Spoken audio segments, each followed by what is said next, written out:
ஒரு நாள் காலை வேளை, முந்தைய நாள் பிரச்சனையினால் மனம் குழம்பியிருந்த நேரம், திருப்பாடல் 135 வாசிக்க ஆரம்பித்தேன். Praise the Lord. Hallelujah. கர்த்தருடைய நாமத்தை துதியுங்கள். கர்த்தருடைய ஊழியக்காரரே அவரை துதியுங்கள். இவ்வாறு துதியில் ஆரம்பித்து ஸ்தோத்திரத்தில் முடிகிறது அந்த சங்கீதம். துதிக்க ஆரம்பித்தேன். ஒரு புது பாடல் பிறந்தது. உங்கள் மனம் துதியால் நிரம்பட்டும், உங்கள் வாழ்வு நதியாய் மாறட்டும்.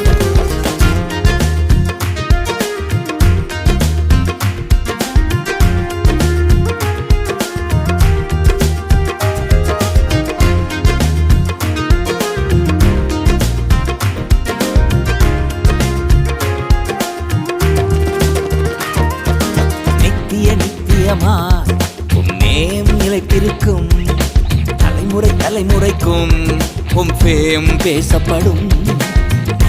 நித்தியமா உம் நேம் நிலைத்திருக்கும் தலைமுறை தலைமுறைக்கும் உம் பேம் பேசப்படும். நித்தியமே சத்தியமே நிரந்தரம் நீர்தானையா. நித்தியமே சத்தியமே நிரந்தரம் நீர்தானையா. நித்தியமா உம் நேம் நிலைத்திருக்கும் தலைமுறை தலைமுறைக்கும் உம் பேம் பேசப்படும். நித்தியமா உம் நேம் நிலைத்திருக்கும் தலைமுறை தலைமுறைக்கும் உம் பேம் பேசப்படும்.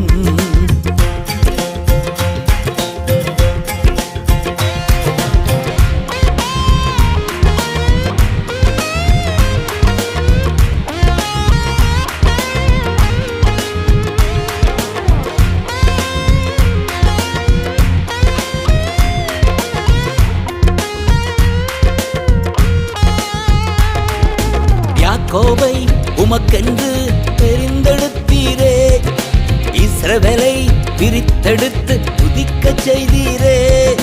யாக்கோபை உமக்கென்று தெரிந்தெடுத்தீரே, இஸ்ரவேலை பிரித்தெடுத்து துதிக்கச் செய்தீரே.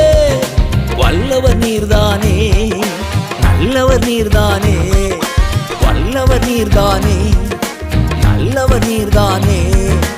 நான் பாடும் பாடல் நீர்தானே, தினம் தேடும் தேடல் நீர்தானே. நான் பாடும் பாடல் நீர்தானே, தினம் தேடும் தேடல் நீர்தானே. நித்தியமே சத்தியமே நிரந்தரம் நீர்தானையா. நித்தியமே என் சத்தியமே நிரந்தரம் நீர்தானையா.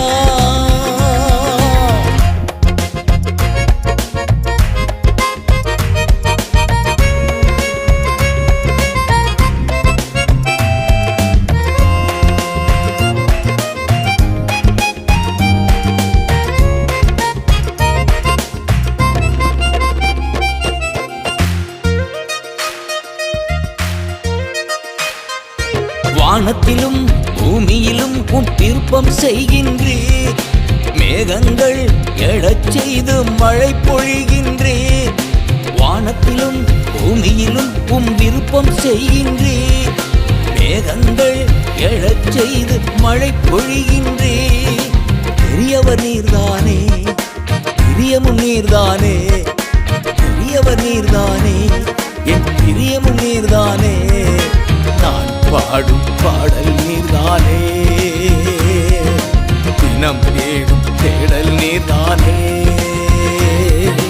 நான் பாடும் பாடல் நீர்தானே, தினம் தேடும் தேடல் நீர்தானே. நித்தியமே சத்தியமே நிரந்தரம் நீர்தானையா. நித்தியமே என் சத்தியமே நிரந்தரம் நீர்தானையா.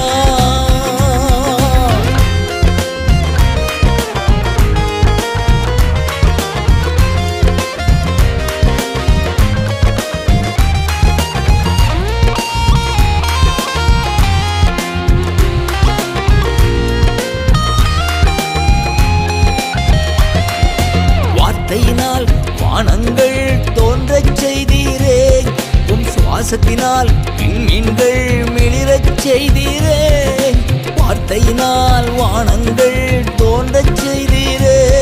உன் சுவாசத்தினால் விண்மீன்கள் மிளிரச் செய்தீரே. சகலமும் படைத்தவரே, சர்வ வல்லவரே, சகலமும் படைத்தவரே, சர்வ வல்லவரே. நான் பாடும் பாடல் நீர்தானே, தினம் தேடும் தேடல் நீர்தானே. நான் பாடும் பாடல் நீர்தானே, தினம் தேடும் தேடல் நீர்தானே. நித்தியமே சத்தியமே நிரந்தரம் நீர்தானையா. நித்தியமே என் சத்தியமே நிரந்தரம் நீர்தானையா.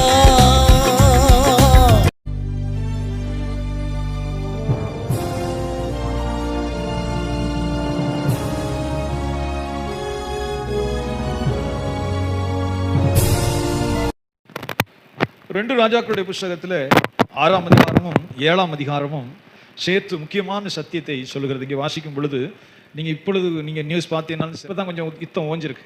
இஸ்ரேல் தேசத்தை சுற்றிலும் இந்த பகுதியில் மேப் பார்த்தீங்கன்னா சிரியா இருக்கும். பைபிளில் சீரியா அப்படின்னு இருக்கிறது சிரிய தேசம். இப்போ கூட சிரியாவுடைய தேசத்தினுடைய அந்த தீவிரவாதிய கூட்டத்தினுடைய தலைவராக இருந்தவர் இப்போ அந்த அதிபராக மாறி அமெரிக்கா ட்ரம்ப்பை போய் சந்தித்தார். நியூஸ் பார்க்குறவங்களுக்கு அதெல்லாம் புரியும், அரசியல் புரியும். இப்போ சிரியா அப்படிங்கிறது பக்கத்தில் இருக்குது, இஸ்ரேலுக்கு பக்கத்தில் இருக்குது. அந்த பகுதியில் இந்த பகுதியில் எகிப்து இருக்கும். மேற்கு கரை பகுதியில் பார்த்தீங்கன்னா ஜோர்டான் இருக்கும், யோர்தான். இதெல்லாம் பைபிளை சுற்றி தான் வரும். அவங்க எங்கேயோ என்ன பைபிள் படிக்கும்போது பைபிள் அரசியல் நியூஸ் எல்லாம் கேட்டால் நல்லா புரியும். பைபிளை முதல்ல ஒழுங்காக பிடிக்கணும். சொல்லுங்காமே, பைபிளுக்கு பின்னாடி மேப் போட்டிருக்கோம், அதையும் பார்க்கணும். அப்போ எதையோ ஒன்று ஆண்டவர் சொல்லலை. அப்போ இஸ்ரேல் அதுக்கு இந்த பகுதியில் சிரியா இருக்கும், அங்கிட்டு பார்த்தீங்கன்னா எகிப்து இருக்கும், மேற்கு கரை பார்த்தீங்கன்னா ஜோர்டான் இருக்கும். இதெல்லாம் சுற்றி தான் இருக்கும். அப்போ இங்கே நமக்கு சத்தியத்தை புரிந்து கொள்ளும்படியாக பார்த்தோம்னா இந்த சிரியான்னு சொல்லுகிறோம். அவர்களும் ஒரு கொடூரமான படை தான். சிரியாங்கிறது ஒரு கொடூரமான இராணுவம், பலமான இராணுவம். அதே போல் இன்னும் கொஞ்சம் தூரம் 5 மாதம் பிரயாணம் பண்ணினா 5 மாதங்கள் பிரயாணம் பண்ணால் ஈராக்குக்கு வரலாம். அதனால தான் கடந்த வாரம் கவனித்தோம், எஸ்ரா 5 மாதம் பிரயாணம் பண்ணி தான் எருசலேமுக்கு போகிறார். 5 மாதம் பிரயாணம் பண்ணி எங்கே போய் சேர்றாரு? எருசலேமை கட்டுறதுக்காக இஸ்ரேலுக்கு போய் சேர்றாரு. அப்போ ஈராக்குங்கிறது ஒரு 5 மாதம் நீங்கள் நடந்து போனீங்கன்னா 5 மாதம் ஆகும். ஏரோப்ளைனில் போனால் ஏறினோன்னே இறங்கலாங்க. அப்போ இதெல்லாம் சுற்றி தான் இருக்குது, இஸ்ரேலை சுற்றி தான் இருக்குது. மேப் இதெல்லாம் பார்த்தா உங்களுக்கு சுத்தமாக புரியும். இங்கே வாசிக்கும் போது 6ஆம் அதிகாரத்தில் ஒரு பலம் பொருந்திய இராணுவம் சீரியாவுடைய இராணுவம், பலம் பொருந்திய ராஜா பெனாதாத். அப்படின்னா கொஞ்சம் கூட இறக்கம் இல்லாமல் கொன்று குமிச்சிட்டு ஒரு யுத்தம்னு வந்தால் என்ன நடக்கும்னா இன்றைக்கி அப்படி தான் நடந்துகிட்டு இருக்கு. யுத்தம்னு சொன்னால் முதல்ல நீ எனக்கு அடிபணிந்து கப்பம் கட்டு அப்படின்னு சொல்லுவான். உன்னுடைய தேசத்தில் இருக்கிற நல்லதெல்லாம் நான் எடுத்துக்கிருவேன்னு சொல்லுவேன். உன் தேசத்தில் இருக்கிற நல்லதெல்லாம், வெள்ளி பொண்ணு இன்னும் என்னென்ன நல்லது இருக்கோ அதெல்லாம் எடுத்துக்கிருவேன். அழகான பெண்கள், அது யாரை ராஜாவுக்கு மனைவியாக இருந்தாலும் சரி தான், மகளாக இருந்தாலும் சரி தான். இதுதான் யுத்த முறை. பைபிள் படிக்கும்போது இதெல்லாம் புரிஞ்சு படிக்கணும். உனக்கு என் கண்ணுக்கு எது பிரியமாக இருக்கோ அதெல்லாம் நான் எடுத்துக்கிட்டு உனக்கு இவ்வளவு தெண்டம் சுமத்துவேன். தெண்டம்னா இத்தனை ஆயிரம் ஆடை கொடு, இத்தனை ஆயிரம் மாடை கொடு, வருஷத்துக்கு இவ்வளோ வெள்ளி கொடு அப்படின்னு வருஷத்துக்கு ஒரு தொகையை செலுத்துவான். இதுக்கெல்லாம் கட்டுப்பட்டு கீழ்ப்படிந்தா அவன் ராஜாவாக இருந்து மக்களை அரசாட்சி செய்யலாம். வருஷம் முடிகிறதுக்குள்ள இத்தனை. அதனால நீங்கள் பைபிள் படிக்கும்போது கவனமாக படிக்கணும். வருஷத்துக்கு இத்தனை குறும்பாடுகளையும், இத்தனை வெள்ளாடுகளையும், இத்தனை செம்மறி ஆடுகளையும், இத்தனை களம் கோதுமை, இத்தனை களம் எண்ணெய், திராட்சை ரசம், இதெல்லாம் வருஷம் ஆனால் கரெக்டாக எண்ணிக்கொண்டே செலுத்தணும். இல்லைன்னா படையெடுத்துட்டு வருவான். இதுதான் அந்த நாட்களுடைய யுத்த முறை. இப்படிதான் பாபிலோன் நடந்தது. இப்படிதான் உலகத்திற்கு சகல ராஜ்யமும் நடந்தது. அப்போ பைபிளில் நம்ம வாசிக்கிறோம், சத்தியத்தை புரிந்து கொள்ளும்போது சீரியா ராஜா பெரிய படையை திரட்டி இஸ்ரவேலை அப்படியே உள்ள முழுங்கிறதுக்கு வேலை செய்கிறான். அவன் திட்டமிடுகிறான், பெரிய படையை கிளப்பி இஸ்ரவேலை ஒன்றும் இல்லாமல் ஆக்கி அப்படி முழுசா கொண்டு போயிடணும்னு வேலை செய்கிறான். அவனுடைய திட்டங்கள் எல்லாம் தவிடுபடி ஆகிறது. அவனுடைய திட்டங்கள், சூழ்ச்சிகள் எங்கே நம்ம புரிந்து கொண்டா எல்லா காலத்திலையும் உளவாளிகள் இருப்பாங்க. எல்லா காலத்திலையும் உளவாளிகள். யோசுவா காலத்தில் வாசிக்கிறோம், யோசுவா அனுப்புகிறான், போய் நீ உளவு பார்த்துட்டு வா எரிகோவை. அது எப்படி இருக்குது, எங்கெங்கே பலமாக இருக்கான், ராணுவ வீரர் எப்படி இருக்கான், எப்படி திறமையானவனாக இருக்கானா, என்னென்ன ஆயுதம் வச்சுருக்கான், நம்ம போனால் அவனை ஜெயிக்கலாமா.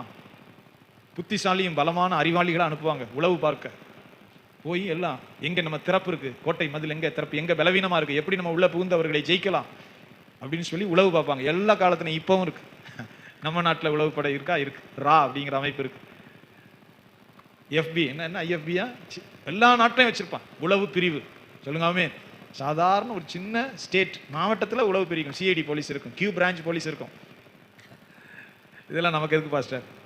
தெரிஞ்சுக்கிறதுக்கு தான் சொல்றேன். சொல்லுங்க ஆமென். மக்களோட மக்களாக நின்றுட்டு இருப்பான். மக்கள் என்ன பேசிக்கிறாங்க, என்ன பண்றாங்க, எல்லாத்தையும் கவனிச்சிருப்பேன். கியூ பிரான்ச் அவர் இந்த போலீஸ் மாதிரி காக்கி சட்டையே போட்டுக்க மாட்டார். அவருக்கு வேற ட்ரைனிங். சிஐடி போலீஸ் நாட்டில் என்ன நடக்குது ரிப்போர்ட் போயிட்டே இருக்கும். சொல்லுங்க ஆமென். அப்போ இதை தான் வேதத்தில் இங்கே வாசிக்கிறோம். அந்த காலத்தில் இருந்த பெரிய படையை திரட்டி ஒரே போய் அவனை முழுசா அழிக்கிறதுக்கு சீரியா ராஜா திட்டமிடுகிறான், பெனாதாத். சொல்லுங்க ஆமென். ஆனால் ஒன்று கூட அவனுக்கு வாய்க்க மாட்டேங்குது, ஒன்று கூட வாய்க்க மாட்டேங்குது. அவன் மனம் அப்படியே உடைஞ்சு மனம் வேதனைப்பட்டு என்னது நடக்குது, நம்மள யார் போய் சொல்றா, நம்முடைய திட்டத்தை எல்லாம் போய் அங்கே சொல்றது யார், நம்ம பண்ற பிளான் ரகசிய பிளான் அங்கே போய் சொல்றது யார் அப்படின்னு கேட்கிறான். அதுதான் வாசிக்கிறோம். இங்கே வாசிக்கிறோம் 11ஆம் வசனத்தில் வாசிங்க. 6ஆம் அதிகாரம் 11ஆம் வசனம். இந்த காரியத்து நிமித்தம் சீரியா ராஜாவின் இருதயம் குழம்பி அவன் தன் ஊழியக்காரரை அழைத்து, நம்முடையவர்களில் இஸ்ரவேலின் ராஜாவுக்கு உளவாளியா இருக்கிறவன் யார் என்று நீங்கள் எனக்கு அறிவிக்க மாட்டீர்களா என்று கேட்டான். ஆமென். சொல்லுங்க அல்லேலூயா. சமீபத்தில் கூட ஈரான் உங்களுக்கு தெரிஞ்சிருக்கா சொல்றேன். நியூஸ் கேட்டால் உங்களுக்கு புரியும். ஈரானில் நிறைய பேர் தூக்கு போட்டாங்க. ஈரானில் இப்போ அணுகுண்டு தயாரிக்கிறதுக்காக அணு உலைகளை ரெடி பண்ணிட்டு இருக்காங்க. பாகிஸ்தான்கிட்ட இருக்குது, இந்தியாவிட்ட இருக்குது, இஸ்ரேல்கிட்ட இருக்குது, ஃப்ரான்ஸில் இருக்குது, அமெரிக்காவில் இருக்குது, ரஷ்யாவில் இருக்குது. இந்த மாதிரி நாடுகளெல்லாம் அணுகுண்டுகள் இருக்குது. இப்போ அதுபோல் ஈரான் நாட்டில் அணுகுண்டை தயார் பண்ணுறது கிட்டத்தட்ட 90% வேலையெல்லாம் முடிஞ்சு 6 அணுகுண்டுகளை தயாரிக்கிற அளவுக்கு பவராக வந்துட்டாங்க. அப்போ அவர்கிட்ட அணுகுண்டே இருக்கப்படாது அப்படின்னு மற்ற நாடுகள்லாம் சண்டை போடுது. நம்ம பேசுறது அரசியல் உங்களுக்கு புரிஞ்சுக்கிறோம். புரியாமல் மண்பிராண்டாக இருந்தால் ஜெபிக்க கூட முடியாது. நம்ம சாப்பிட்டோம் குழம்பு சட்டி அதோட நின்னோம்னா ஜெபிக்க முடியாது. எதுக்காக ஜெபிப்போம்? சொல்லுங்க ஆமென். உலகம் என்ன நடக்குது, எப்படி போகுது, அதுக்கு ஒரு அறிவு வேணும். சரி போட்டு அப்போ போட்டு டக்குன்னு மலைக்கு கீழே அணுகுண்டு தயார் பண்ணி கொடுத்தாங்க. மலையை குடைஞ்சு மலையினுடைய ஆழத்துக்குள்ள மலைகளுக்கு கீழே அணுகுண்டு தயார் பண்ணுற வேலை நடந்துச்சு. கடைசியில் B2 அப்படிங்கிற பாமர் அப்படின்னா எத்தனையோ அடி பூமியினுடைய பாறைகளை குடைஞ்சிக்கிட்டு உள்ளே போய் சுக்கா வெடிக்க வைக்கிற அந்த விமானம் அமெரிக்காட்ட மட்டும்தான் இருக்கு. அவன் அதை கொண்டு வந்து மேலே இருந்து போட்டு காலி பண்ணி விட்டான். அதெல்லாம் இப்போ சண்டை நடந்தது உங்களுக்கு தெரியும். சிலருக்கு சண்டையும் தெரியும், சிலருக்கு நுணுக்கமாக என்ன நடக்குதுன்னு தெரியும். கடைசியில் ஆய்வு செஞ்சு பார்த்தா ஈரான் நாட்டிலே உளவாளிகள், தன் சொந்த நாட்டு உளவாளிகள் தான் எல்லா தகவலையும் கொடுத்துருக்காங்க. மலைக்கு கீழே எங்கெங்கே என்னென்ன பொருள் இருக்குது, என்னென்ன ஆயுதம் எங்கெங்கே இருக்குங்கிறத பூரா அவங்க சொல்லி கொடுத்தவன் அவன் நாட்டு ஆள். கடைசியில் அவனை தேடி பிடிச்சி எல்லாரையும் கொண்டாங்க சமீபத்தில் ஈரானில். ஏது முக்கியம்னா பைபிள் அப்படி சொல்ல பொருந்தது பாருங்க. பொருந்தது வசனம் சொல்றது, இந்த காரியத்தின் நிமித்தம் சீரியா ராஜாவின் இருதயம் குழம்பி அவன் தன் ஊழியக்காரரை அழைத்து, நம்முடையவர்களில் இஸ்ரவேலின் ராஜாவுக்கு உளவாளியா இருக்கிறவன் யார் என்று நீங்கள் அறிவிக்க மாட்டீர்களா என்று கேட்டான். சொல்லுங்க அல்லேலூயா. நம்ம போடுற திட்டத்தை பூரா அங்கே போய் சொல்றவன் யாருன்னு எனக்கு சொல்ல மாட்டீர்களா? சொல்லுங்க ஆமென்.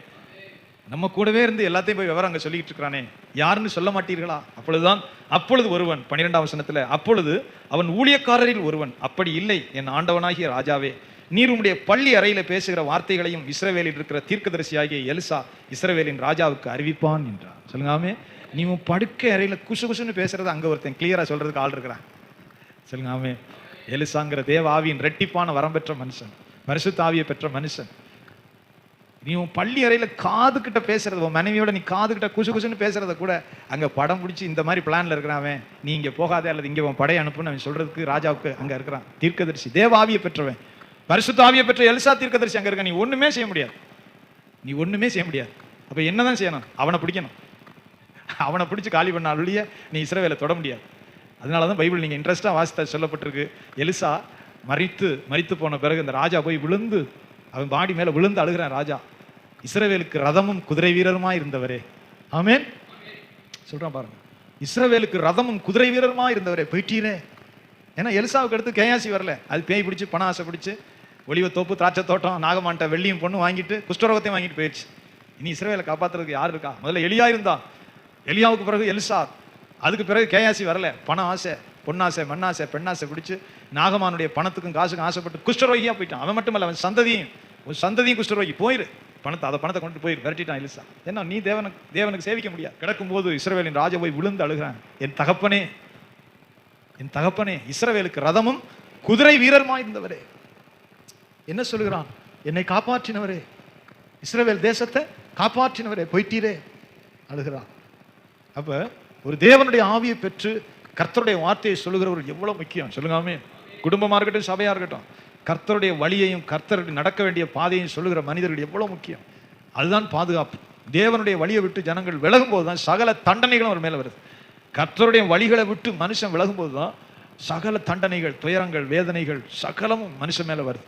தேவனுடைய வழிகளை சொல்லுகிறவர்கள், எச்சரித்து கர்த்தருடைய பாதையில நடத்துகிற மனுஷர்கள் இருக்கிற வரைக்கும் தேவனுடைய பாதுகாப்புகளை விட்டு விலகாம இருக்கும். அதனாலதான் இங்க வாசிக்கிறோம், அப்பொழுது அவன் ஊழியக்காரர்கள் ஒருவன், அப்படி இல்லை என் ஆண்டவனாகிய ராஜாவே, நீர் உம்முடைய பள்ளி அறையில பேசுகிற வார்த்தைகளையும் இஸ்ரவேலின் தீர்க்கதரிசியாகிய எலிசா இஸ்ரவேலின் ராஜாவுக்கு அறிவிப்பான் என்றான். வாசிக்கிறோம். அப்புறம் அப்பொழுது ராஜா, நான் அந்த மனுஷரை அனுப்பி அந்த அவனை பிடிக்கும்படி, யார் எலிசாவை பிடிக்கும்படி நீங்கள் போய் அவன் எங்கே இருக்கிறான் என்று பாருங்கள் என்றான். அவன் தோத்தானிலே இருக்கிறான் என்று அவனுக்கு அறிவிக்கப்பட்டது. தோத்தான்கிற இடத்துல எலிசா இருக்கிறான் என்று அறிவிக்கப்பட்டது. சொல்லுகாமே, பெரிய படையை அனுப்புகிறான். பைபிள் நீங்க இன்ட்ரெஸ்டா வாசித்தா தெரியும். பெரிய படையை அனுப்பி ராத்திரியில போய் சுத்தி வளைச்சு அவனை கைப்பிடியா பிடிச்சு கொண்டு வந்துருங்க. அவனுக்கு தெரியல, ஏதோ குறி சொல்றவன் நினைச்சிட்டான் போல் இருக்கு. எலிசா ஏதோ குறி கோடங்கி இந்த சாமி அழைச்சு பார்க்குற மாதிரி குறி சொல்றவன் நினைச்சிட்டான்னு நினைக்கிறேன். நீ போய் படையை கூட்டிட்டு போய் ராத்திரியில சுத்தி வளைச்சு அவனை அப்படியே கைப்பிடியா கோழியை பிடிக்கிற மாதிரி பிடிச்சி இங்க கொண்டு வந்துருங்க, இவனை இங்கே அடைச்சிருவான், பிறகு நம்ம படையை அனுப்புவோம் ராஜாவுக்கு யோசனை வருகிறது. இன்ட்ரெஸ்டான பகுதி. பைபிள் சொல்லுகிறது, அவன் போய் வளைச்ச உடனே எலிசாவுடைய வேலைக்காரன் அலறுகிறான். காலையில எந்திரிச்சு, ஆண்டவனே சுத்தி ராணுவம் வளைச்சிருச்சு, நம்ம சின்ன ஊர்ல இருக்கிறோம், சின்ன ஊர்ல உட்காந்துருக்கணும், சுத்தி ராணுவம் வளைச்சிருச்சு. சொல்லுங்க, சீரியருடைய ராணுவம் நம்மளை வளைச்சிருச்சு. இப்பொழுது எலிசா அதை பத்தி கவலைப்படல. ஆண்டவருடைய சமூகத்திலே சொல்றான் பாருங்க, 16ஆம் வசனத்துல, அவனுடைய வேலைக்காரன் அவனை நோக்கி, ஐயோ என் ஆண்டவனை என்ன செய்வோம் என்றான். 16ஆம் வசனத்துல, அதற்கு எலிசா, பயப்படாதே, அவர்களோடு இருக்கிறவர்களை பார்க்கிலும் நம்மோடு இருக்கிறவர்கள் அதிகம் என்றான். அப்ப தேவனோட நடந்தா தான் இந்த விசுவாசம் வரும். தேவ பலன், தேவனை பற்றிய அறிவு, தேவனிடத்தில் வைத்திருக்கிற விசுவாசம், தேவனோடு உள்ள உறவு, இதை வைத்து தான் எலிசா தீர்க்கதரிசி ஒண்ணு, நீ பயப்படாத, அவர்களோடு இருக்கிறதை விட நம்மோடு இருக்கிறவர்கள் அதிகம். அப்பொழுது எலிசா விண்ணப்பம் பண்ணி, கர்த்தாவே இவன் பார்க்கும்படி, அப்படின்னா என் வேலைக்காரன் பார்க்கும்படி இவன் கண்களை திறந்தரலும் என்றான். உடனே கர்த்தர் அந்த வேலைக்காரன் கண்களை திறந்தார். இதோ எலிசாவை சுற்றிலும் அக்கினிமயமான குதிரைகளாலும் ரதங்களாலும் அந்த மலை நிறைந்திருக்கிறதை அவன் கண்டான். சொல்லுங்காமே, ஏன்னா அந்த அக்கினி குதிரை, அக்கினி ரதத்தை எல்லாம் எலிசாவுக்கு பார்த்து பழக்கம் இருக்கு. எலியாவை தூக்கி கொண்டு சுழற்காட்டுல போகும்போதே சொல்லப்பட்ட வார்த்தை. எலியாவை தூக்கிட்டு போகும்போது எலிசா அதுக்கு முன்னே சொல்றான், நான் போகும்போது நீ என்னை பார்த்தா அந்த ரெட்டிப்பான வரம் உனக்கு கிடைக்கும், இல்லைன்னா கிடைக்காது. சுழற்காற்றில பரலோகத்திலிருந்து அக்கினி ரதம், அக்கினி குதிரைகள் வந்து எலியாவை கொண்டு போனது. என்னை ஆண்டவர் எடுத்துக்கொள்ளும் போது நீ அதை பார்த்தா தான் உனக்கு கிடைக்கும், இல்லைன்னா உனக்கு கிடைக்காது. ஏன் அப்படி சொல்லுகிறான்? இந்த உன் எஜமான் எங்கே போறான்னு உனக்கு அறிவு இருக்கணும். யாருக்காக ஊழியம் செய்தான், யாருக்காக அந்த பூமியில பரதேசியா கம்போட சுத்திக்கிட்டு தெரிஞ்சான், இப்ப எங்க போறான் அதை நீ பார்க்கணும். சொல்லுங்காமே, எங்க போறான்? சுழற்காற்றிலே அக்கினி ரதங்களும் அக்கினி குதிரைகளும் நடந்து போகல, நடுவே வந்து பிரித்தது. அக்கினி ரதத்துல அக்கினி குதிரைகள்ல ஏறி அவன் பரலோகத்துக்கு போகிறான். எலியாவை கொண்டு. ஆனா அவன் விரும்பினது என்னது? சூரச்செடிக்குள்ள சாவை விரும்பினான். எலியா விரும்பினது சூரச்செடிக்குள்ள சுருண்டு இங்கனே சத்து போயிடுறேன் ஆண்டவரே நம்ம கேன்றான். கர்த்தருக்கு அப்படி ஒரு விருப்பம் இல்லை, திட்டம் கிடையாது. ஆகவேதான் சொல்லுகிறான், அக்கினி குதிரை அக்கினி ரதம் வந்து என்னை எடுக்கும், அதை நீ பார்க்கணும், அதை நீ கண்டால், என்னை ஆண்டவர் எடுத்துக்கொள்ளும் போது நீ அதை கண்டால் உனக்கு அந்த ரெட்டிப்பான வரம் கிடைக்கும், இல்லைன்னா கிடைக்காது. ஏன்னா ரெட்டிப்பான வரத்தை வச்சு நீ என்ன செய்ய போற? சரியா பயன்படுத்த தெரியணும், தேவ சித்தத்தின்படி நடக்க தெரியணும், கர்த்தருடைய சித்தத்தை இந்த பூமியில நிறைவேற்ற தெரியணும். சொல்லுங்க ஆமென். பரலோகம் முழு. அதனாலதான் வசனம் சொல்லுகிறது, அவன் கண்களை திறந்த போது அந்த மலை முழுவதும், நீங்க நல்லா கவனித்தா மலையை ராணுவம் சுத்தி இருக்கு, சீரியருடைய கொடூரமான படை, அதுக்கு மேல தேவனுடைய ராணுவம் சூழ்ந்திருக்கிறது. சொல்லுங்க ஆமென். அக்கினி குதிரையும் அக்கினி ரதங்களும் சூழ்ந்திருக்கிறது. அந்த எலிசா ஜெபம் பண்ணின போது வேலைக்காரனுடைய கண்களை திறந்தான். அப்ப கூட கவனித்து பாருங்களேன், எலிசா விரும்பினா கொல்லலாம், எலிசா விரும்பினா ஆண்டவரே ஒரு அக்கினி இறக்கி இந்த நீங்க சூழ்ந்து வந்திருக்கிற சத்துருக்களை கொல்லுங்கன்னு கொல்லலாம், கொல்லல. அவன் தேவனுடைய நடத்துதலின்படியே ஜெபம் பண்ற, ஆண்டவரே இவர்களுக்கு கண் மயக்கம் உண்டாகும்படி கிருபை செய். அப்படின்னா சுய பிரக்கினை இல்லை, அப்படியே சொந்த புத்தி இல்லாம கூப்பிட்ட இடத்துக்கு போறது. சில நேரம் நீங்களாம் பார்த்துருப்பீங்க, நல்லா தூங்கிட்டு இருக்கிற ஆளு எத்தனையோ பேர் தற்கொலை பண்ணிருக்கு. நல்லா தூங்கிட்டு இருக்கும், புதுசாக கல்யாணம் பண்ணியிருக்கும், சின்ன வயசா இருக்கும், திடீர்னு நைட்டு வந்து ஒரு ஆள் கூப்பிடுற மாதிரி இருக்கும், தெரிஞ்ச ஆள் கூப்பிடுற மாதிரி இருக்கும், தூக்கத்திலிருந்து எந்திரிச்சு கதவை திறந்து பேசாம போய் கணிக்குள்ள வந்துடும். நடந்திருக்கு. என்ன நடக்குது? சாட்சியை தான் செய்யுது. நல்லா தெரிஞ்ச ஆள் மாதிரி இருக்கும், தூக்கத்திலிருந்து எந்திரிப்பான், கதவை திறப்பான், பின்னாடியே போவான், ஆணும் பொண்ணும் சரி, பின்னாடியே போய் கேணிக்குள்ள குதிப்பான், குதிச்சுப்பான், முடிஞ்சு போச்சு. வீட்டுக்குள்ள தூங்கினவன் கண் மயக்கம். கண் மயக்கம்னா நீங்க அதை புரியணும்ல. சொல்லுங்காமே, புத்தி மயக்கம் ஏற்பட்டு பின்னாடியே போய் என்னன்னு தெரியாது. சமீபத்தில் சில நாட்கள் பாருங்க, சாசை வச்சு அதெல்லாம் செய்வாங்க, செஞ்சுட்டு அப்படி வந்து போடுவான், கேட்டதெல்லாம் கழட்டி கொடுத்துருவான். ஆள் ஏதோ ஒன்று பண்ணுவான், செய்வான், அவன் பறிக்க மாட்டான். அவன் நகை கையில் காதில் மோதிட்டு பீரோ திறந்து இருக்கிறது எல்லாத்தையும் எடுத்து கொடுத்துட்டு போயிருப்பான். அவன் போன பிறகு தான் அவனுக்கு புத்தியே வரும், என்னடா செஞ்சோம் நம்ம, யாரோ வந்தா என்னமோ சொன்னா அவன்கிட்ட எல்லாத்தையும் கழட்டி கொடுத்துட்டோம். நம்ம சபையில் ஒரு பிள்ளைக்கு நடந்துச்சு, யாரோ ஒருத்தன் சொந்தக்காரங்கிற மாதிரி பேரில் வந்தான், அதை கூட இதை கூட கேட்டோம்னா அது ஒன்றுமே தெரியல, அது பாட்டு கழட்டி ஃபுல்லாக பொழுதன்னைக்கு டிவி சினிமா தான் நாடகம் பார்க்கும், கோயிலுக்கே வராது. பொழுதன்னைக்கு நான் போதிச்சு என்ன பண்ணியா, வீட்டை அடைச்சிக்கிட்டு சினிமா நாடகம் குப்பை அதிலே தான் கரெக்டாக அந்த வீட்டுக்கு போய் போச்சு போட்டுருக்கு. போய் இருக்கிற பவனு ஊரில் இருக்கிறது சேர்த்து வச்சுருக்கிற நகையெல்லாம் கழட்டி கொடுத்துருச்சு. அவன் போன உடனே தான் தெரியுது யாரோ வந்தாங்களே போனாங்களே, போன வரைக்கும் சரி. அப்புறமா துன்பம் வந்தாலாவது கொஞ்சம் அழுக வரும்ல. கொழுகுலுன்னு இருந்தால் என்ன செய்யும், தூக்கம் தான் வருது. கொழுகுலுன்னு இருந்தால் என்ன ஜபமாக வரப்போகுது. அப்போ கண் மயக்கம் உண்டாகும்படி எலிசா கேட்குறான், புத்திய மயக்கங்க ஆண்டவரே, கண் மயக்கம் உண்டாகுது. போய் சொல்லுற, நீ தேடுற மனுஷன்ட்ட கூட்டிட்டு போறேன் வா. அப்படியே அந்த ராணுவம் எலிசா பின்னாடியே போகுது. பைபிள் சுவாரஸ்யமா வாசிங்க. அப்படியே கொண்டு போய் இஸ்ரவேல் ராஜா அவனுடைய கோட்டைக்குள்ள நிறுத்திட்டான். ராஜாவுக்கு முன்னாடி அவனை அழிக்க விரும்புகிற கொடூரமான படையை கொண்டு எலிசா நிறுத்துறான். அவ்வளவு ராணுவம் அவன் பின்னாடி போய் நிற்குது. சின்ன பிள்ளை இந்த தேனி கூட்டம் மாதிரி, எறும்பு கூட்டம் ஒரு சின்ன ஸ்வீட்டை போட்டோன்னு முக்கியமில்ல அது மாதிரி எல்லாம் போய் நிற்கிறான். இஸ்ரவேலின் ராஜா கேட்கிறேன், என் தகப்பனே இவரை நான் வெட்டி போடவா? ஏன்னா அவன் கோட்டைக்குள்ள மாட்டிக்கிட்டு இருக்கிறான். அவனுடைய கோட்டை மதிலுக்குள்ள எல்லாம் மாட்டி இருக்கிறான். தகப்பனே இவரை நான் வெட்டி போடவா? கேட்கிறேன், நீ உன் வில்லுனால ஜெயிச்சியோ? நீ சண்டை போட்டா இவரை ஜெயிச்ச? சொல்லுங்க. அவன் உன்னைய பிடிக்கவே வரல, அவன் என்னைய பிடிச்சிட்டு போக ஆள் அனுப்புனான். உன்னைய சண்டை போட அப்புறம் தான் என்னைய தீர்க்கதரிசியை கைப்பிடியா பிடிச்சி கொண்டு வரதுக்கு மலையை சுற்றி வந்தான். இவங்களுக்கு ஒரு பாடம் கற்பிக்கணும், இவங்களுக்கு ஒரு புத்தியை வரப்படணும் அப்படின்னு சொல்லி கொண்டு வந்து விடுகிறான். நீ உன் வில்லுனால பட்டயத்தினாலே ஜெயிச்ச இல்லையே? சொல்லுங்க. இவங்களுக்கெல்லாம் விருந்து வை பார்ப்போம், நல்ல ஒரு விருந்து வை, புத்தி வருதான்னு பார்ப்போம். அதான் விஷயம். அதில் உன்னை கொள்றதுக்கும் சத்துருக்களுக்கும் வந்தாங்க. இவங்க நம்ம கொள்ள வேண்டாம், ஆடு மாடெல்லாம் அடிச்சு நல்ல ஒரு விருந்தை போடு, சந்தோஷமா சாப்பிட்டுட்டு இவங்களை பத்திரமா போச்சு சொல்லிடுவோம். இதோட புத்தி வந்தா அவங்க பொழைச்சிருவாங்க, பார்ப்போம். சொல்லுங்க அல்லேலூயா. பைபிள்ல இந்த மாதிரி நிறைய வசனங்கள் இருக்குது. ஈசாக்கை பகைச்சு விரட்டினவர்கள் பகைச்சு விரட்டுறாங்க, ஓட விரட்டுறாங்க. கேணி எடுத்துக்கிட்டு அவனுடைய சொத்தப்புறம் பிடிங்கிட்டு அவனும் நகர்ந்து போறான். ஆண்டவரே இவங்களுடைய துயரம் வேணாம், துஷ்டனை கண்டா தூர விலகுன்னு அவனும் தள்ளி போறான். ஆனா போயிட்டே இருக்கான். ஆனா கர்த்தர் கூட போய் அவனை பெருசா ஆக்கிட்டார். ஒண்ணுமே செய்ய முடியல, பலத்தவனாய் மாறினான். பிறகு சமாதானத்துக்கு போறாங்க. நான் உங்களை ஒன்றும் துன்பம் கொடுத்தல, அந்த நீனும் உன் பிள்ளைகளும் எனக்கு துன்பம் கொடுக்கக்கூடாது. ஏன்னா அந்த நாட்கள்ல ஈசாக்குன்னு சொன்னா நம்ம விரால நினைக்கக்கூடாது, ஒரு 500 படை வீரர்களை வச்சிருக்கிறதா நினைக்கணும். 318 பேர் ஆயுதம் தரித்தவர், 318 பேர் கத்தியில சண்டை போடக்கூடியவர்கள் ஆபிரகாம் இடத்தில் இருந்தார்கள். சொல்லுங்க. சும்மா சாதாரணமா நினைச்சுக்க கூடாது. ஈசாக்குன்னு சொன்னா ஒரு பலத்த கூட்டம். அதனாலதான் சமாதானத்துக்கு போய் கேட்கிறாங்க. சமாதானத்தோட அவனை அனுப்பிவிட்டோம், நீனும் எங்களுக்கு சண்டைக்கு வரக்கூடாது, நீ அதை மனசுல வச்சுக்கிட்டு திடீர்னு படை எடுத்துட்டு வந்து எங்களை நீ அழிச்சிடக்கூடாது அப்படின்னு சமாதானத்துக்கு போறாங்க. பைபிள் வாசிக்கும் போது ஈசாக்கு சொல்றார், என்னை துரத்தி விட்டீர்களே, பிறகு ஏன் என்கிட்ட வந்தீர்கள்? உங்களிடத்தில் உங்கள் நடுவில் இராதபடிக்கு என்னை துரத்தினீர்களே, பிறகு ஏன் என்னை தேடி வர்றீங்க? அவங்க சொல்றாங்க, கர்த்தர் உம்மோடு இருக்கிறதை நாங்கள் நிச்சயமாய் அறிந்தோம். சொல்லுங்க அல்லேலூயா. இது நான் சம்பவிக்கும். நீங்கள் உத்தமமா உண்மையா தேவனை ஜீவித்தா கர்த்தர் உங்களை விருத்தியாக்கி வேரூன்ற செய்து, சொல்லுங்க, சத்துருக்களுக்கு முன்னாடி நிலை நிறுத்துவார். அதுவும் நடக்கும். அதனாலதான் பைபிள்ல வாசிக்கிற, அவனை பெருக பண்ணினார்னு வரும், அவனை குறுக பண்ணினார்னு வரும். தாவீது வர பலத்தான்னு பைபிள் சொல்லுது. சவுலுடைய குடும்பம் அப்படியே கூனி குறி ஒண்ணும் இல்லாம போச்சுன்னு பைபிள் சொல்லுது. அவன் வர விருத்தி அடைந்து மகா பெரியவனான ஈசாக்கை பற்றி சொல்லுது. எத்தனை பேர் ஒண்ணும் இல்லாம அட்ரஸ் இல்லாம கீழே இல்லாம அவனுக்கு சந்ததி, அது கூட அவன் பேர் முதலா இல்லாம போயிருச்சுன்னு வசனம் சொல்லுது. பைபிள் சொல்லுகிறது, கர்த்தருடைய வார்த்தை. அப்போ கர்த்தருமோடு நிச்சயமா இருக்கிறார்னு நாங்கள் கண்டோம். அதனால உங்களை ஒன்றும் செய்ய முடியாதுன்னு எங்களுக்கு புத்தி இப்பதான் வந்துச்சு. அதனால நம்ம 2 பேரும் ஒப்பந்தம் பண்ணிக்கிறோம், நீ இனிமே எங்களுக்கு தீமை செய்யக்கூடாது. சொல்லுங்க.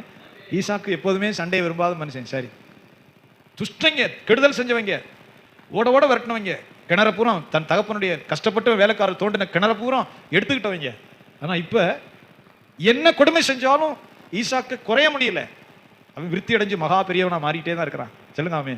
இப்ப சத்துருக்களே ஒரு முடிவு குறா, இனிமே அவன்கிட்ட பிரச்சனைக்கு வேண்டாம், அவன் தான் வெயிட்டா இருக்கான், நம்ம என்ன கெடுதல் பண்ணி அவனை கவுக்க முடியல, எவ்வளவு கெடுதல் பண்ணி அவனை ஒண்ணும் பண்ண முடியல, ஆகவே நம்ம போயிடுவோம், அவன் பிரச்சனைக்கு வராதபடி ஒரு ஒப்பந்தம் பண்ணிக்கிறோம்.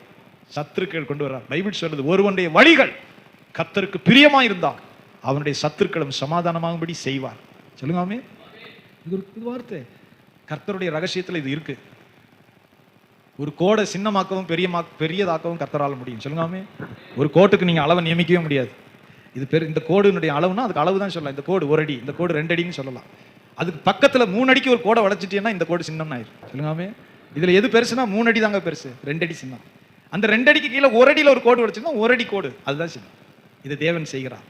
சிறியவனை புழுதியிலிருந்து எடுக்கிறார், எளியவனை குப்பையிலிருந்து உயர்த்துகிறார், உயர்ந்த நகரத்தை கீழே தாழ்த்துகிறார், பசியா இருந்தவர்களை உயர்த்துகிறார், ஆசனங்கள்ல உட்கார்ந்து குப்புற பிடிச்சு தள்ளுறார். பைபிள் சொல்லுது. சொல்லுங்க. இதை ஆண்டவர் செய்கிறார். சிறியவனை தூக்கவும் செய்கிறார், மேல ஆசனத்தில் உட்கார்ந்து அட்ரஸ் இல்லாம பிடிச்சு தள்ளுறார். இதை ஆண்டவர் செய்கிறார். சொல்லுங்க அல்லேலூயா. அப்ப தேவனுடைய வார்த்தை சொல்லுகிறது. அப்ப ஈசாக்கு அதை புரிந்து கொண்ட போது, ஏன் இது முக்கியம்னா, அவன் விருந்து செய்து, தன்னை பகைக்கிறவர் வர்றாங்க, விருந்து போட்டு ஆடு மாடெல்லாம் அடிச்சு பரிசு கொடுத்து, சரி போயிட்டு வாங்க. சொல்லுங்க அல்லேலூயா. பைபிள்ல இருந்து நம்ம கற்றுக்கொள்ளும். ஈசாக்கு இப்ப எலிசாவும் அதை தான் செய்கிறான். சத்துருக்களை பூரா கொண்டு வந்துட்டு, இவங்க நல்ல விருந்து செய், சந்தோஷமா இருப்பு, நல்ல விருந்து செய், நம்மளை கொல்ல வந்தவங்களுக்கு நல்ல விருந்து போடு, சந்தோஷம் பட்டோம், இவங்களை போய் சொல்லிடுவோம். சொல்லுங்க ஆமென். நம்ம அவங்களுக்கு கெடுதல் செய்யலைங்கிறத உணர்ந்து மறுபடியும் வராமல் இருப்பாங்க, அதனால அனுப்பு. சொல்லுங்க ஆமென். பைபிள் சொல்லுகிறது நீண்ட நாள் அவங்க திரும்பி சண்டை போடணும்னு எண்ணமே இல்லை. சத்தமா சொல்லுங்க அல்லேலூயா. இது எல்லாத்தையும் கர்த்தர் ஒரு தேவ ரகசியம் வைத்திருக்கிறார். நம்மளோட சத்துருக்களை கூட சொல்லுங்க ஆமென். அதனால சொல்றாரு சத்துருக்களை சிநேகியுங்கள். சத்துருக்களை சொல்றாருல, சத்துருக்களை சிநேகியுங்கள். நீ துன்பப்படுத்துறவன் அவனுக்கு ஜெபம் பண்ணு சொல்லுகிறது. சொல்லுங்க அல்லேலூயா. அப்ப ஆண்டவருடைய சமூகத்துல எலிசா சொல்லுகிறான், அவனுக்கு நல்ல விருந்து போட்டு அவனை போய் சொல்லிடு. அவன் இதை நினைப்பா, நீ நம்ம கெடுதல் செய்யலப்பா, நமக்கு எந்த கெடுதலும் செய்யல, போயிட்டான். நீண்ட நாள் அவன் மறுபடியும் வரல. வசனத்தை மட்டும் வாசிங்க. அப்பொழுது அவர்களுக்கு பெரிய விருந்து பண்ணி, அப்பொழுது அவளுக்கு ஒரு பெரிய விருந்து பண்ணினான். அவர்கள் புசித்து குடித்த பின்பு அவர்களை அனுப்பிவிட்டான். அவர்கள் தங்கள் ஆண்டவனிடத்துக்கு போய்விட்டார்கள். சீரியரின் தண்டுகள் இஸ்ரவேல் தேசத்திலே அப்புறம் வரவில்லை. சொல்லுங்க அல்லேலூயா. அப்புறம்ங்கிறது கொஞ்ச நாள், அவன் ரொம்ப நாள் வரவே இல்லை, மறுபடியும் வர்றான். சொல்லுங்க அல்லேலூயா. அதுல ரொம்ப பெரிய பகுதி ஸ்தோத்திரம் நமக்கு ஜெபத்துக்கு நேராகுது. நல்ல அற்புதமான பகுதி. மறுபடியும் பெரிய படையோடு வருகிறார். சொல்லுங்க அல்லேலூயா. ஸ்தோத்திரம். நம்ம சொல்ல மாதிரி நாளைக்கும் தொடர்ந்து அதை தியானிப்போம். ரொம்ப என்ன ஆவியில் ஆண்டவர் ஒரு புது உற்சாகத்தை தந்தார்.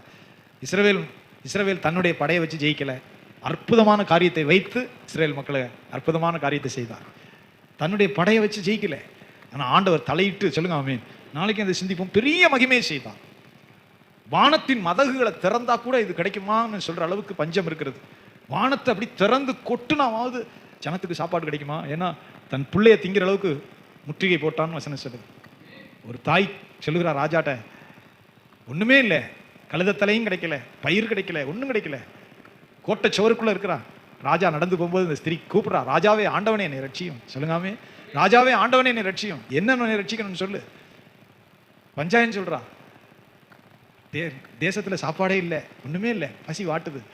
பிறந்த பிள்ளைய, என் பிள்ளைய இன்னைக்கு நம்ம ஆக்கி தின்றுவோம், என் பிள்ளைய இன்னைக்கு ஆக்கி தின்னு கொஞ்ச நாளைக்கு ஓட்டுவோம், முடிச்சதுக்கு பிறகு உன் பிள்ளைய திம்போம், ஒப்பந்தம் பண்ணிக்கிட்டோம், என் பிள்ளைய ஆக்கியாச்சு, சாப்பிட்டாச்சு, அது தீர்ந்து போச்சு. இப்போ அவ பிள்ளைய கேட்டா அவ ஒழிச்சு வச்சுட்டா. சொல்லுங்காமே. அப்பொழுதுதான் ராஜா, மனுஷன் திங்கிறான், மனுஷன் தின்னுட்டு இருக்கான், இப்போ பிள்ளைய திங்கிறான், அடுத்து பெரிய ஆளை தின்பான், 2-3 பேர் சேர்ந்து இது நடக்கும். பைபிளில் சொல்லப்பட்ட தண்டனையில் ஒண்ணுது. உபாகமத்தில் சொல்றார், வானத்தை வெண்கலம், பூமியை இரும்பாக்கிடுவார், சுத்திலும் கோட்டை, சத்துருக்கள் சூழ்ந்துருவாங்க, உயிரை காப்பாற்ற ஒன்று எல்லாத்தையும் தின்றுவான், குதிரை கழுதை முடிஞ்சதெல்லாம் சாப்பிடுவான், கடைசியில் பிள்ளைகளை சாப்பிடுவான், அடுத்து மனுஷன் சாப்பிடுவான். அந்த அளவுக்கு போகும். அப்பதான் பைபிள் சொல்லுது, அப்பொழுதுதான் அந்த ராஜா வஸ்திரத்தை கிழித்து, சொல்லுங்காமே, வஸ்திரத்தை கிழித்தா உள்ள அவன் ரெட்டு உடுத்தி இருக்கிறான், உபவாசம் இருந்துகிட்டு இருக்கிறான். ரெட்டுன்னா சாக்கு எரியும், உபவாசம் இருக்கிறதுக்காக ரெட்டு உடுத்திக்கிட்டு ஆண்டவரேன்னு கூப்பிடுறான், அலைஞ்சிட்டு இருக்கிறான். ஆண்டவரே இந்த தேசம் இப்படி இருக்கேன்னு ரெட்டு உடுத்துக்கிறான் என்றால் அவன் உபவாசம் இருக்கிறான்னு அர்த்தம். சாக்கை கட்டிட்டு அப்படி சுடு சாம்பலை போட்டு எரியும். அப்பொழுது வஸ்திரத்தை கிழித்துக் கொள்கிறான். அப்பதான் கேட்கிறான், இனி நான் எதுக்கு ஆண்டவருக்கு காத்திருக்கணும்? ஆமென். இனி எதுக்கு நான் கடவுளுக்கு காத்திருக்கணும்? மனுஷன் திங்கிறான். இந்த எலிசாங்கிற ஒரு தீர்க்கதரிசி, அவன் வார்த்தையை கேட்டு நான் காத்துக்கிட்டு இருக்கிறேன். அவனை கொல்லு, முதல்ல அவனை கூப்பிடு, அவனை கொல்லு. சொல்லுங்க அல்லேலூயா. காத்திருக்கிறதுலே பயங்கரமான பொறுமை இந்த ராஜா இருந்தான். அதுக்கு பிறகுதான் எலிசாவுக்கு வார்த்தை உண்டாது. நான் இன்றைக்கு ஆவியில பெரிய காரியத்தை உணர்ந்தேன். நமக்கு எவ்வளவு அர்ஜென்ட் இருக்கு. நான் நினைத்து பார்த்தேன், எலிசாவுக்கு எந்த அர்ஜென்ட்டுமே இல்லை. கர்த்தர் சொல்லாம மனுஷன் சொல்லவே முடியாது, நடக்காது. அவ்வளவு கொடூரமான பஞ்சத்துல எலிசா அமைதியா இருக்கிற. என்ன, கர்த்தர் சொன்னாதான் அது நடக்கும். தான் இஷ்டத்துக்கு எலிசா தீர்க்கதரிசி சொன்னா நடக்காது. அவன் அதே தேசத்துக்குள்ளதான் இருக்கிறான், அதே ஊருக்குள்ளதான் இருக்கிறான், அவன் அதே வீட்டுக்குள்ளதான் இருக்கிறான், கோட்டை மதிலுக்குள்ள பஞ்சகாலம் முழுவதும் ஏதோ அவனுக்கு கிடைக்கிது சாப்பிட்டுட்டு இருக்கிறான். ஜனங்களுக்கு ஒன்றும் இல்லை. வசனம் சொல்லுது, பிள்ளைகளை சாப்பிட்றான், அடுத்த மனுஷனை சாப்பிடுவான். அந்த அளவுக்கு பஞ்சம். சொல்றான் ராஜா, நான் இனியும் கர்த்தருக்கு எதுக்கு காத்திருக்கணும்? அந்த தீர்க்கதரிசியை முதல்ல கொல்லணும், அவனை பிடிங்க. சொல்லுங்க அல்லேலூயா. ஆனா இதுல 2 தேவ ரகசியம் இருக்கிறது. தேவன் பொறுமைன்னா பொறுமை, அவர் பொறுமையா இருந்தார். அவர் மாதிரி பொறுமையா இருக்க முடியாது. அவரை அறிந்த எலிசா, அவனும் பொறுமையா இருந்தான், வழியே இல்லை. தேவனுக்கு ஒரு திட்டம் இருக்கு இஸ்ரவேல் மக்கள் மேல. சொல்லுங்க அல்லேலூயா. இன்னொரு தேவ ரகசியம் இருக்கு. மனுஷனை பஞ்சத்தினால, பசியினால, வறுமையினால, பல துயரங்களினால அடிக்கிறதுக்கு ஒரு காரணம், மனுஷனை சரிப்படுத்தி தன்னிடத்துல ஆண்டவர் சேர்த்துக் கொள்றதான். பைபிளை நல்லா படிச்சா அது புரியும். சொல்லுங்காமே, உன்னை வழியில பசியினால் ஒடுக்கி சிறுமைப்படுத்தி உன்னை சோதிக்கும்படி. நம்ம தேவனை தேடாதவர்களா இருப்போம், ஜெபிக்காதவர்களா இருப்போம், கர்த்தரை கனம் பண்ணாதவர்களா இருப்போம், கர்த்தருக்கு பயந்து நடத்துக்காரர்களா இருப்போம், பெருமையுள்ளவர்களா இருப்போம். ஆண்டவருடைய ஆலயம் நமக்கு கசப்பா இருக்கும், பைபிள் படிக்கிறது கசப்பா இருக்கும், தேவனை சேவிக்கிறது வேண்டான்னு தோணும், ஜெபிச்சு என்ன ஆக போகுதுன்னு தோணும். இதுக்கு ஒரு பதில் அவர் வச்சிருப்பார். சொல்லுங்காமே. அநேக நேரங்களில் நமக்கு புரியாதுல, அதான் மிக முக்கியமானது. மனுஷனுடைய பெருமைகள், தேவனை தேடாதது, கர்த்தரை கனம் பண்ணாது, கர்த்தர் கீழ்ப்படியாது, கர்த்தருக்கு பிரியமில்லாதது. இதை சரிப்படுத்துறதுக்கு கொடுத்து சரிப்படுத்த முடியாது. தேவனுடைய ரகசியத்தில் மிக முக்கியமானது, பைபிள் படிச்சா நல்லா புரியும். கொடுத்து சரிப்படுத்த முடியாதவன் இன்னும் கெட்டு போயிடுவான். கொடுத்து சரிப்படுத்த முடியாதவனை இன்னும் கெட்டு போயிடுவான். தேவனை தேட மாட்டான், கர்த்தருடைய ஆலயத்தை தேட மாட்டான், ஜெபத்தை தேட மாட்டான், உபவாசம் அவனுக்கு விருப்பம் இல்லை. கர்த்தருக்கு அது ஏதோ 5 நிமிஷம் பார்த்துக்குவோம், நல்லா தானே இருக்கும். இப்போ அவனை சரிப்படுத்துறதுக்கு இதுதான் வழி. பசியினால் வருத்தி, அவனை சிறுமப்படுத்தி, சொல்லுங்க ஆமென், அவனை உடைத்து ஒன்றும் செய்ய முடியாது. சில நேரம் சிறைப்பட்டு போவார்கள், நெருக்கி. பைபிள் மூலம் அது தேவ ரகசியம் மறைக்கப்பட்டதும் வெளிப்படுத்தப்பட்டதுமா இருக்கு. அப்போ அவன் கர்த்தரை நோக்கி கூப்பிடுவான். சொல்லுங்க ஆமென். இப்போ இந்த இஸ்ரவேல் ஜனத்துக்கு அதை செய்ய வேண்டியது இருந்தது ஆண்டவர். இது ஒரு வைத்தியம், கஷ்டமான வைத்தியம், கஷ்டமான வைத்தியம். ஜனத்தை தன்னோட இழுக்கிறதுக்கு ஆண்டவர் இந்த உபத்திரவங்களை பயன்படுத்துகிறான் பைபிள் முழுவதற்கு. அதனாலதான் உபத்திரவப்பட்டவனுடைய உபத்திரவம்னு சொல்லப்பட்டிருக்கு. உபத்திரவப்பட்டவனுடைய உபத்திரவம். சொல்லுங்க ஆமென். அவனை சரிப்படுத்துறதுக்கு ஆண்டவர் இவைகளை செய்ய வேண்டி இருக்கிறது. தேவன் இதை பயன்படுத்துகிறான். அப்பதான் இஸ்ரவேல் ராஜா, ஆண்டவரே இனி நான் எதுக்கு கர்த்தருக்கு காத்திருக்கணும்? அப்பொழுதுதான் நாளைக்கு அதை ஆழமாய் தியானித்தோம்னா மகிமை வெளிப்படும். அப்பதான் சொல்லப்பட்டிருக்கு, இவ்வளவு நாள் பொறுமையா இருந்த ஆண்டவர் எலிசாட்டை இப்ப சொல்றார், டக்குன்னு வாசப்படியில் வர்றான், கொலை செய்யறதுக்கு இவனை பிடிக்க. அப்ப சொல்றார், இந்த வர்றான் பாருங்க, ராஜா அனுப்பிட்டான் ஆளை, வாசப்படியில் வர்றான், கதவை சாத்துங்க, அவனை வரவிடாதீங்க. அவனுக்கு பிறகு அவன் ஆண்டவனுடைய ராஜாவுடைய சத்தம் வருது. அவனுக்கு பிறகு அவன் ஆண்டவனுடைய ராஜாவுடைய சத்தம் வருது. அந்த பாதகனுடைய முகம், அந்த கையை வீட்டை என்ன செய்யுங்க, சாத்தி போடுங்க. சொல்லிட்டு சொல்றான், நாளைக்கு இந்நேரம் சமாரியாவில், நாளைக்கு இந்நேரம் அப்படியே சொல்றான். நம்ப முடியாத அளவுக்கு சொல்லுங்க அல்லேலூயா, அந்த மாவு, கோதுமை மாவெல்லாம் சீப்பட்டு போகும் அப்படின்னு சொல்ற. கோதுமை மாவு சீப்படும். ஜனங்களுக்கு அது அந்த விவரத்தை சொன்னா புரியாது, அந்த அளவு. அதுதான் சொல்றாங்க. மட்டும் வசங்க, நமக்கு நேரம் இல்லை. அப்பொழுது எலிசா கர்த்தருடைய வார்த்தையை கேளுங்கள், கர்த்தருடைய வார்த்தையை கேளுங்கள். நாளை இந்நேரத்தில் சமாரியாவின் வாசலிலே ஒரு மரக்கால் கோதுமை மா ஒரு சேக்கல் போதும். நமக்கு நாளைக்கு சிந்திப்போம். ஒரு மரக்கால்னா எவ்வளவுன்னு யாராவது சொல்ல முடியுமா? 4 படினா எனக்கு புரியாது, கிலோ கணக்கில் சொல்லுங்க. சரி சொல்லுங்க.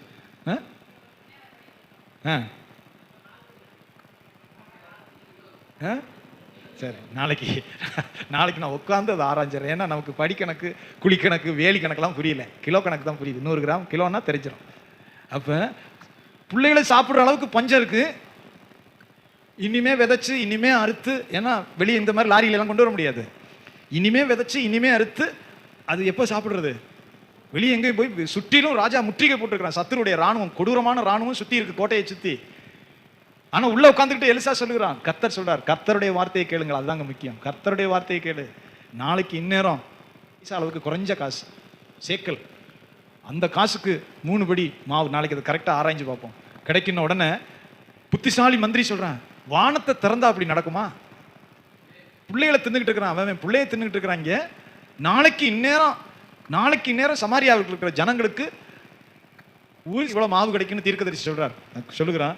நாளைக்கு இந்நேரம் இப்படி நடக்குமா? வானத்தை ஆண்டவர் திறந்தாலும் நடக்குமா? சொல்லுங்க. நீ கண்ணுனால பார்ப்ப, ஆனா மிதிப்பட்டு சாவ.